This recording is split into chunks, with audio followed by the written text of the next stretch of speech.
Bwana Yesu asifiwe. Jina la Bwana libarikiwe. Karibuni tena wapendwa katika Kristo, kwa sababu mnaendelea kuwa pamoja na mimi, basi mbarikiwe. Lakini pia salamu zangu za dhati na shukran zimfikie Michael, kwa sababu anaendelea kuwa sambamba na mimi. Lakini pia na watumishi wengi kibao ambao wanaendelea kuniunga mkono, kwa sababu huduma ya Mungu iendelee kusonga mbele. Mbarikiwe sana. Leo tunakwenda kujifunza dalili zipi ambazo tutakazoweza kuziona katika maisha yetu, zitakazoweza kutuambia kuwa tayari tumekwenda kujitenga na Mungu. Kuna dalili kadhaa zinazoonyesha kuwa mtu ameanza kujitenga na Mungu. Hapa ni baadhi yake. Dalili namba 1: kupungua kwa maombi na kusoma neno la Mungu. Mtu anapokuwa mbali na Mungu, mara nyingi hupunguza au kuacha kabisa maombi na kusoma Biblia. Maombi ni mawasiliano yetu na Mungu, na pasipo hayo uhusiano huo umepoa. Dalili namba 2: kukosa amani ya moyoni. Mtu aliyeko karibu na Mungu hupata amani hata katikati ya changamoto, lakini mtu aliyejitenga na Mungu mara nyingi hukumbwa na hofu, wasiwasi na msongo wa mawazo, kwa sababu hana uhakika wa maisha yake ya kiroho. Dalili namba 3: kuwa na upendo wa dunia kupita kiasi. Mtu anayejitenga na Mungu huanza kupenda mambo ya dunia kuliko mambo ya kiroho. Huwa anaweka mbele fedha, starehe, uaminifu na tamaa za kimwili kuliko uhusiano wake na Mungu. Ukija kuangalia kwenye kitabu cha waraka wa kwanza wa Yohana sura yake ya 2 mstari wake wa 15 mpaka mstari wa 16, maandiko matakatifu yanasema, msiipende dunia wala mambo yaliyomo katika dunia. Mtu akiipenda dunia, kumpenda Baba hakumo ndani yake.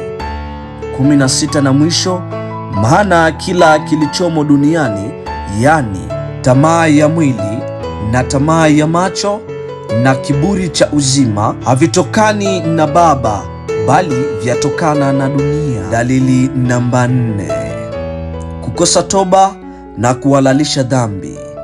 Mtu anayeishi karibu na Mungu huhisi hatia anapofanya dhambi na hutubu mara moja, lakini mtu aliye mbali na Mungu huanza kuhalalisha dhambi na kuona ni kawaida, hata kuikumbatia bila kujali madhara yake kiroho.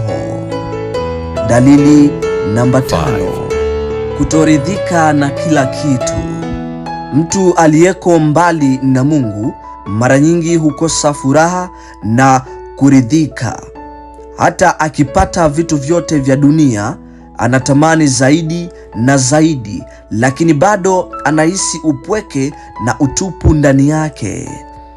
Dalili namba 6: kukwepa ushirika wa kiroho. Mtu aliyepoa kiroho huanza kukwepa mikutano ya kiroho kama ibada, mafundisho na ushirika wa kiroho. Anaona mambo hayo si muhimu au anapoteza hamu ya kushiriki.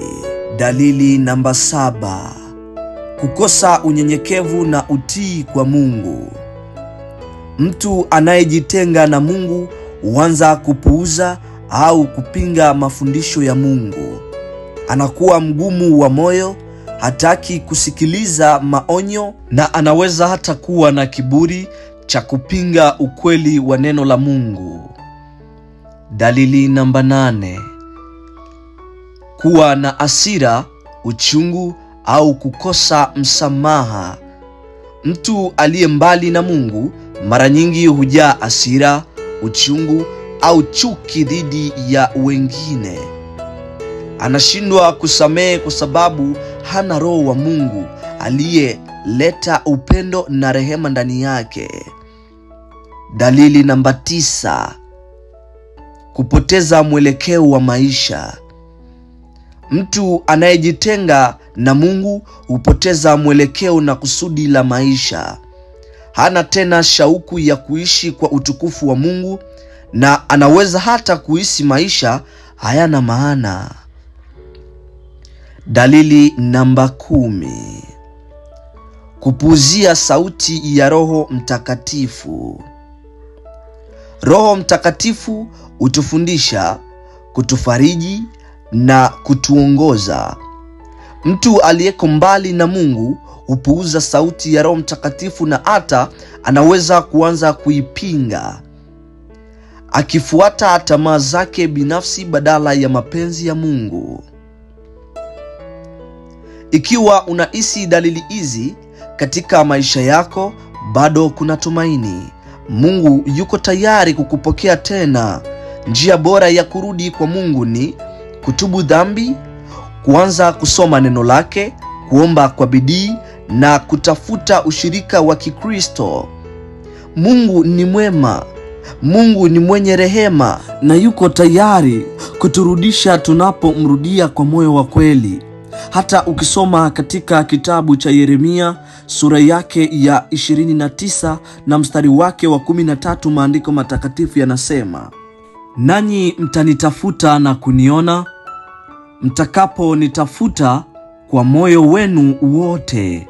Au hata ukiangalia kitabu cha waraka wa kwanza wa Yohana sura yake ya 1 mstari wake wa 9, maandiko matakatifu yanasema, tukiziungama dhambi zetu, yeye ni mwaminifu na wa haki hata atuondolee dhambi zetu na kutusafisha na udhalimu wote. Je, unahisi mojawapo ya hizi dalili katika maisha yako? Au kuna mtu unamfikiria ambaye anapitia hali hii?